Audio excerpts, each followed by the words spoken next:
সব সময় একটা জিনিস খেয়াল রাখবেন, এতিমখানায় গরিবদের সন্তান বেশি থাকলেও বৃদ্ধাশ্রমে কিন্তু ধনী আর শিক্ষিতদের বাবা মাই বেশি।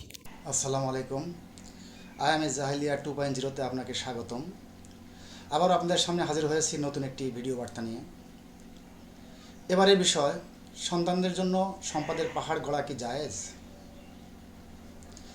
প্রথমে আপনাকে একটা গল্প বলি, ঠিক গল্প নয়, জীবন থেকে নেওয়া। ছোটোবেলায় বাড়িতে যখন বড় মাছ রান্না হতো, তখন মা সেই মাছের মাথা বাবার পাতে তুলে দিয়ে বলতো, মাছের মাথা বাড়ির মুরব্বীদের খেতে হয়।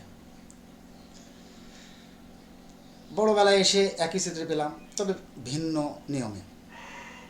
বাড়িতে বড় মাছের মাথা চলে যাচ্ছে আমার মেয়ে অথবা ছেলের পাতে। বউয়ের ব্যাখ্যা, ছেলেমেয়েরা পড়াশোনা করছে, ব্রেন বুদ্ধি বেশি করার জন্য ওদের নাকি বেশি বেশি মাছের মাথা খাওয়া প্রয়োজন। আমার তার ব্রেন বুদ্ধির প্রয়োজন নেই। আমার প্রশ্ন, আমি তাহলে কোন বেলায় মাছের মাথা খাবো? ছোটোবেলায় নাকি বড়োবেলায়?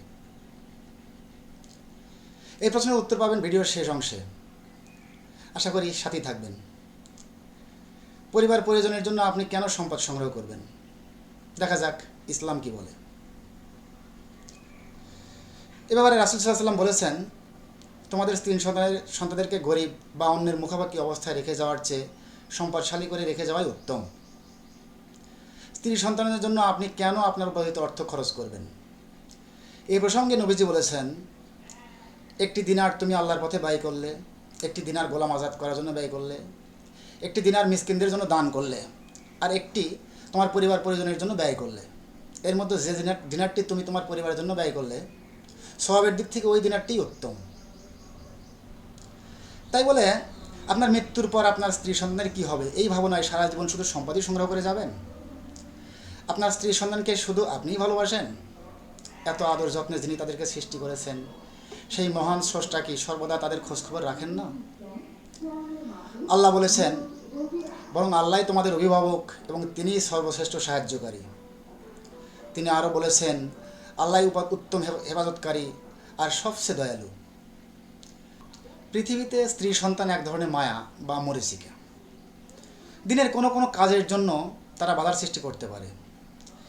এ কারণেই আল্লাহ তাআলা বলেছেন, হে ঈমানদারগণ, তোমাদের স্ত্রী সন্তানদের মধ্যে কেউ কেউ তোমাদের শত্রু, অতএব তাদের ব্যাপারে তোমরা সতর্ক থেকো।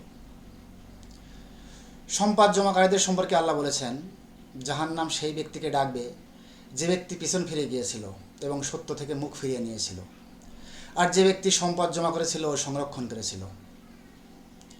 ধর্মকথা অনেক হলো, এবার সেই প্রশ্নের উত্তরে আসা যাক। বড় মাছের মাথা কোন বেলায় খাবো? তার আগে কিছু কথা বলা দরকার।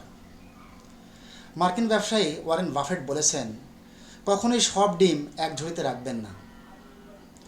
আপাত দৃষ্টিতে এই কথাটি একটি অর্থনৈতিক উদ্ধৃতি মনে হলেও এটি একটি বাণী চিরন্তনী। ছেলেমেয়েদেরকে মানুষ করতে গিয়ে আপনার সব সম্পদ ওদের পিছনে নষ্ট করা উচিত হবে না। স্ত্রী সন্তানদের ভবিষ্যতের জন্য সম্পদ রেখে যাওয়া খারাপ কিছু নয়, তবে নিজে না খেয়ে বা সম্পদ সংগ্রহ করাও উচিত নয়। আপনি কয়জন বাবা মাকে বলতে শুনেছেন যে, আলহামদুলিল্লাহ, আমার ছেলে মেয়ে খুব ভালো, তারা খুব যত্ন নেয় আমাদের? আপনি কয়জনই ছেলে মেয়েকে বা বলতে শুনেছেন যে, আলহামদুলিল্লাহ, আমার বাবা মা খুব ভালো, তারা আমাদের জন্য অনেক কিছু রেখে গেছেন? কাজেই 5 কেজি ওজনের একটি মাছ কিনে নিজে না খেয়ে শুধু ছেলেমেয়েদেরকে সেই মাছের মাথা খাওয়ানোর কোনো প্রয়োজন নেই। সাথে একটু খারাপ হবে হয়তো, তবু 1 কেজি ওজনের 5টি মাছ কিনুন, পরিবারের সবাই একটি করে মাছের মাথা খান। পৃথিবীটা বড়ই স্বার্থপর। সময় একটা জিনিস খেয়াল রাখবেন, এতিমখানায় গরিবদের সন্তান বেশি থাকলেও বৃদ্ধাশ্রমে কিন্তু ধনী আর শিক্ষিতদের বাবা মাই বেশি। সুতরাং নিজেও খান, স্ত্রী সন্তানদেরকেও খাওয়ান, কার্পণ্য করবেন না, অপচয়ও করবেন না, মিতব্যয়ী হন আর মধ্যপন্থা অবলম্বন করুন। কোরআনে আল্লাহ বলেছেন, তুমি একেবারে বদ্ধমুষ্টি হইও না, আবার একেবারে মুক্তহস্তও হইও না, তাহলে তুমি তিরস্কৃত ও নিঃস্ব হয়ে পড়বে। ধন্যবাদ পুরো ভিডিও দেখার জন্য। আবারও দেখা হবে নতুন কোনো ভিডিও বার্তায়। আল্লাহ হাফেজ।